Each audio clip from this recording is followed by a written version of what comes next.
Hello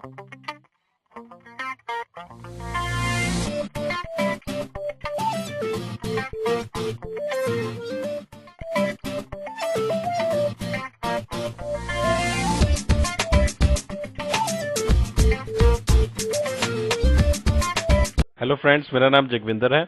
चलिए इस video में हम ds_add कमांड को यूज करके यूजर क्रिएशन करने के प्रोसेस को देखते हैं। यूजर्स हम बहुत सारे मेथड से क्रिएट कर सकते हैं। इसको हम GUI के through active directory users and computer से क्रिएट कर सकते हैं। और देखिए मैं आपको खोल के दिखाता हूँ एक्टिव डायरेक्टरी। तो ये मेरा डोमेन का नाम king.com और यहाँ पे एक OU बनी हुई है सेल्स, और उसमें कुछ यूजर्स बने हुए हैं टेस्ट यूजर 1, टेस्ट यूजर 2। तो अगर आप GUI में क्रिएट करना चाहते हैं यूजर, तो आप यहाँ पे न्यू पे जाके यूजर क्रिएट कर सकते हैं। लेकिन अगर आप कमांड प्रॉम्प्ट से, जैसे कि सर्वर कोर में या कमांड प्रॉम्प्ट के थ्रू स्लो वैन लिंक में, अब आप अगर चाहते हैं कि मैं रिमोटली बैठ के यूजर्स क्रिएट करूं और ये GUI अवेलेबल ना हो, तो आप ds_add कमांड को यूज कर सकते हैं। तो मैं आपको वो कमांड यूज करना बताता हूं। तो ds_add कमांड को हम कमांड प्रॉम्प्ट पे यूज करेंगे, लेकिन उससे पहले मैं जरा आपको उसका फॉर्मेट बता देता हूं। इसके लिए हम नोटपैड ओपन करते हैं और लिखते हैं ds_add। अगर आप यूजर क्रिएट करना चाहते हैं तो आप आगे लिखेंगे यूजर, और उसके बाद क्या उसका नाम रखना है, तो कॉमन नेम जो भी आप उसका रखना चाहते हैं, मान लीजिए आप उसका नाम रखना चाहते हैं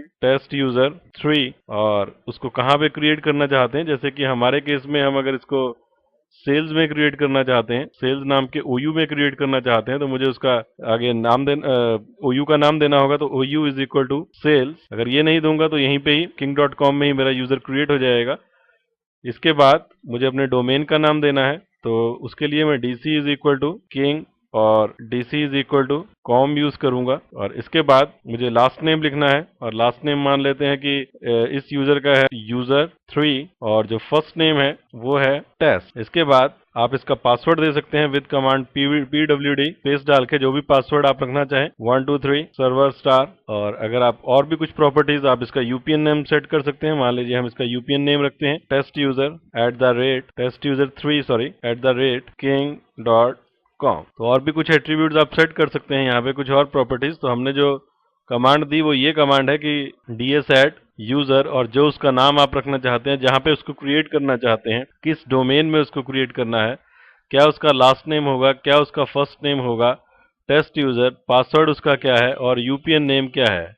अगर आप चाहें कि यूजर नेक्स्ट टाइम लॉगिन के समय पासवर्ड को चेंज कर ले, तो आप इसके लिए मस्ट चेंज pwd कमांड लिख सकते हैं, एक ऑप्शन लिख सकते हैं, और इसके आगे यस देने से यूजर नेक्स्ट टाइम जब भी लॉगिन करेगा, पहली बार जब भी लॉगिन करेगा, तो अपना पासवर्ड चेंज कर लेगा। तो इतना होने के बाद हम इसको सिलेक्ट करते हैं और कॉपी करके इस कमांड को हम कमांड प्रॉम्प्ट पे रन करवा के देखते हैं। तो देखिए इसको मैंने पेस्ट कर दिया कमांड को, जो अभी अभी आपके सामने टाइप की, और एंटर प्रेस किया। तो आप देखिए आपके सामने मैसेज आया जिसमें उसने कहा है कि ये कमांड, ये जो ds_add सक्सीडेड हो गया है और एक नया यूजर क्रिएट हो गया है OU सेल्स में। तो इसको चेक करते हैं कि ये क्रिएट हुआ है कि नहीं हुआ। तो इसको रिफ्रेश करते हैं, तो देखिए यहाँ पे टेस्ट यूजर 3 क्रिएट हो गया है।